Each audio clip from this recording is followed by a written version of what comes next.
In the Arctic, changes are going on with a big speed.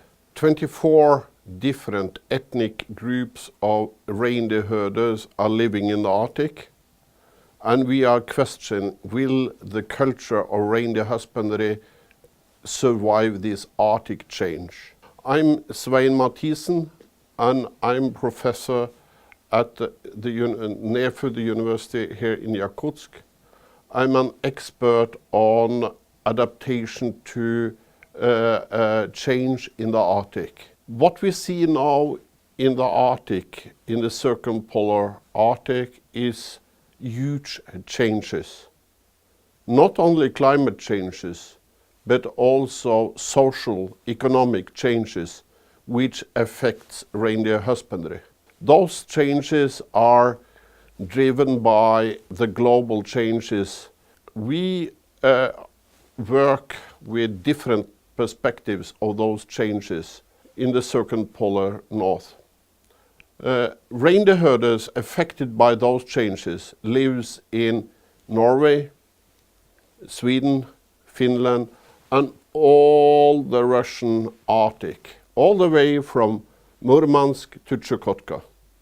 24 different peoples are living and has been living in the Arctic for how long time? Maybe 10,000 years? I think that's the history of Arctic civilization. Reindeer husbandry is at least 1,000 years. Some places, like in Yamal Peninsula, 2,000 years old. So actually, we talk about an Arctic civilization with knowledge, with a way of adapting to changes. Very rich in knowledge, culture, languages. We talk about 24 different languages. And the language actually express the knowledge. For example, in the Sami language at home in Norway, reindeer herders have more than 300 words for snow and snow change. Similar, the Even reindeer herders and Evenki reindeer herders in Republic of Sakha-Yakutia has a lot of knowledge about snow and snow change. In Norway, mean average winter temperature is -14.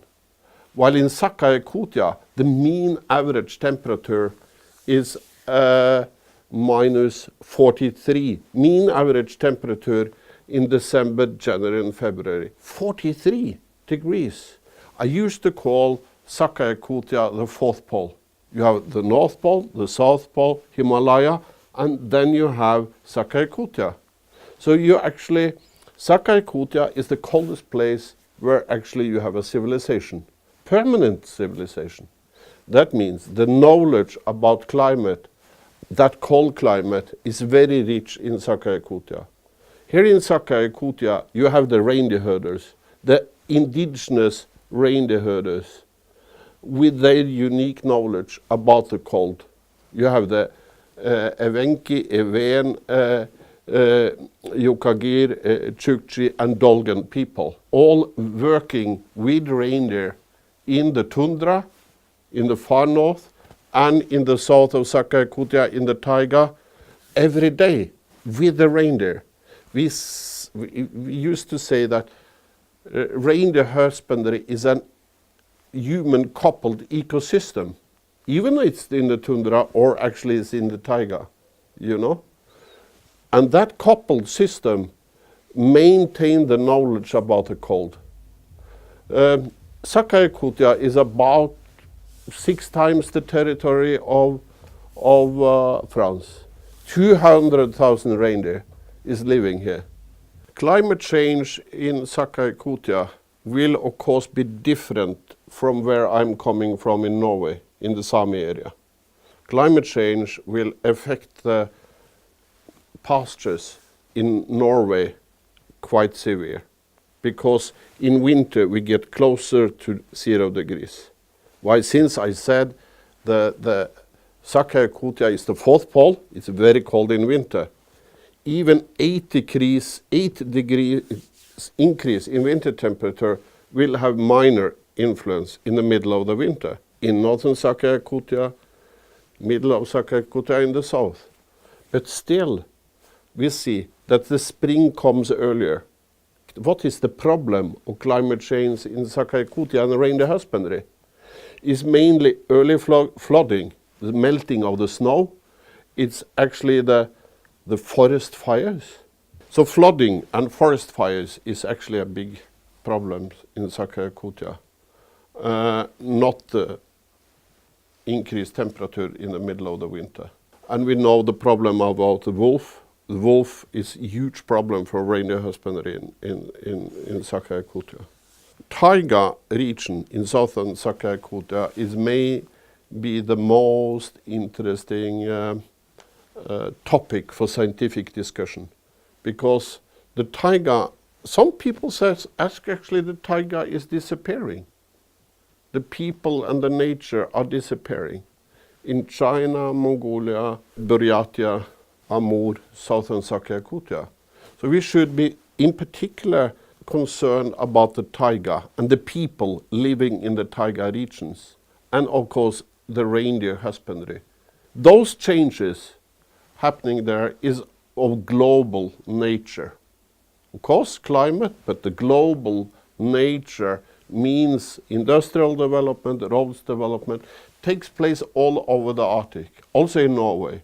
In Norway, the Sami reindeer husbandry has suffered from a lot of loss of grazing land. Adaptation to these changes, that's the most important thing. Then we talk about the solutions. How are we going to survive with all these changes?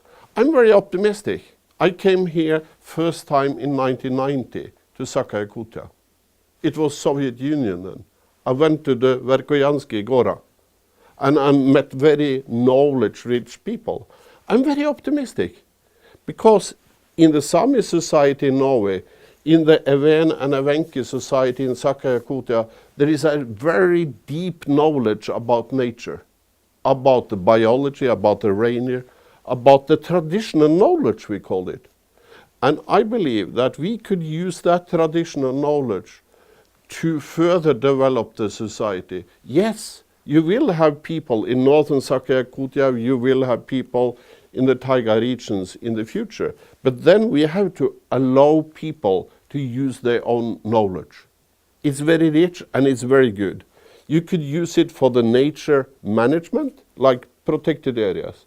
But you could use it also for business development. The food culture of Sakha-Yakutia is unique. And we should use that to a large extent when we are developing the society. We as professors at the university have to make sure that that knowledge, that traditional knowledge we find in the indigenous people's culture of Sakha-Yakutia should be used in the programs at the university. We have to train future leaders of the Arctic. We have to make new programs for the leaders of the Arctic where we include this traditional knowledge. So business and management is better than we have today. That's a challenge, but I think that's very optimistically because we meet a lot of young people. In our area, in the Sami area in the west, but also here in the fourth pole, where it's cold, but where you have a civilization for so long time, the knowledge of Sakha-Yakutia and the indigenous people of Sakha-Yakutia should be kind of built into the future generations to manage the Arctic in a better way. So I'm optimistic. We should work together. We should cooperate together. Then the future of the Arctic looks very good. I believe that by a systematic training of the future students, by using this traditional knowledge, we will see a different future. We will see small business development and we will see a better management of the nature. For example, today it's very difficult to find reindeer meat in the restaurants in Yakutsk and in my town Tromsø in Norway. So reindeer meat it has a huge potential for small business development. And it's good for you, it's healthy, and it has potential for economic development, as I said. So we made the last year a cookbook where the different recipes by using reindeer meat from Sakha-Yakutia is used. That cookbook was delivered to the ministers of Arctic Council last year in May. And a lot of young people, students from Sakha-Yakutia, has participated making the cookbook.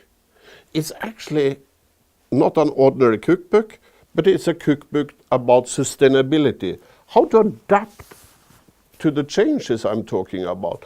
And actually, how to sustain your society is a unique book.